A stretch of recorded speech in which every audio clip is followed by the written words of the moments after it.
आज हम इंटरमीडिएट की केमिस्ट्री के लिए थर्ड लेसन इलेक्ट्रोकेमिस्ट्री विद्युत रसायन में फैराडे का नियम पढ़ाएंगे। अब फैराडे के दो नियम थे, पहले हम देखेंगे फैराडे का प्रथम नियम। अब फैराडे का प्रथम नियम किस चीज़ पर था? जब सेल कार्य करते हैं तो उनके इलेक्ट्रोडों के नीचे कुछ धातु जमा हो जाती है। जैसे इस चित्र में ये इलेक्ट्रोड है, इस इलेक्ट्रोड के नीचे ये कुछ धातु जमा हो गई है और इस धातु को मान लिया W और इसमें प्रवाहित धारा को मान लिया Q एम्पियर। अब फैराडे का नियम क्या था?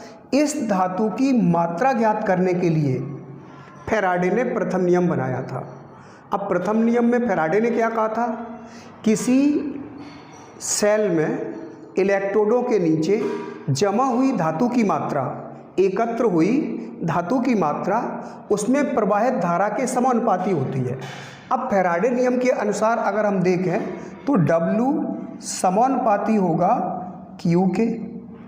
अब ये समानुपाती का निशान हम हटा सकते हैं, इसकी जगह पर बराबर का निशान लगा सकते हैं, लेकिन ऐसा करने के लिए कोई ना कोई स्थिरांक लगाना पड़ेगा। हम आगे करके देखते हैं इसको। तो W बराबर लिख देंगे Z इंटू Q, ये हो जाएगा। और Q बराबर होता है IT।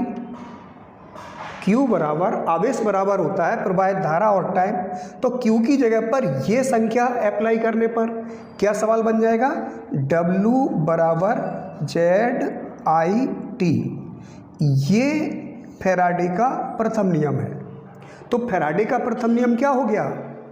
किसी सेल में इलेक्ट्रोड के नीचे जमा हुई धातु की मात्रा उसमें प्रवाहित धारा के समानुपाती होती है।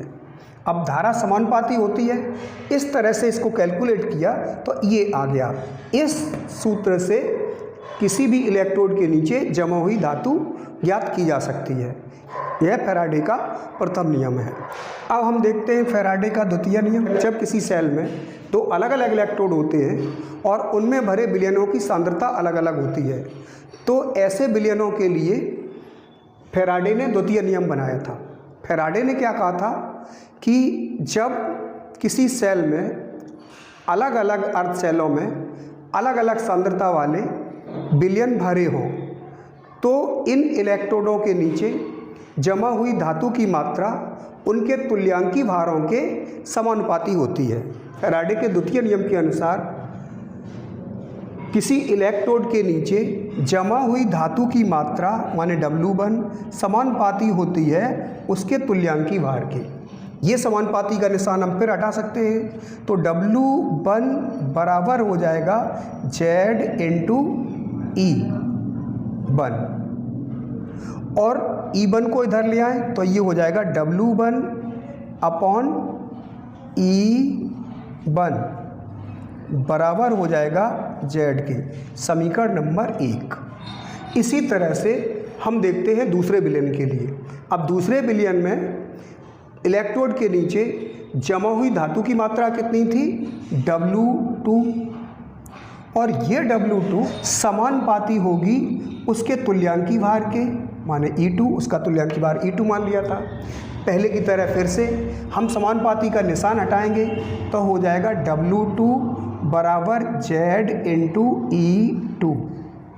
E को हम इधर ले आएंगे तो W2 अपॉन E2 और ये बराबर हो जाएगा Z के। समीकरण नंबर दूसरा। अब समीकरण 1 और 2 को देखें तो ये भी Z के बराबर है और दूसरा समीकरण भी Z के बराबर है।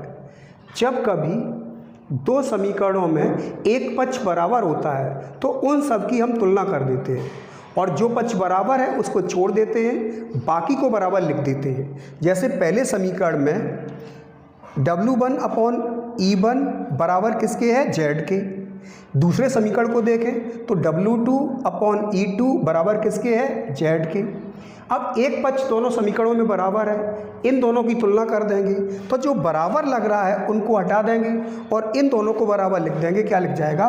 W1 अपॉन E1 बराबर हो जाएगा W2 अपॉन E2। इस तरह से हो जाएगा। या फिर इनको हम ऐसे कर सकते हैं, W को एक तरफ, E को एक तरफ कर लो, तो ये हो जाएगा W1 upon W2 is equal to E1 upon E2। ये समीकरण भी सही है और ये समीकरण भी सही है। तो ये फैराडे का द्वितीय नियम है। इस तरह से हम देखते हैं फैराडे के दोनों नियम।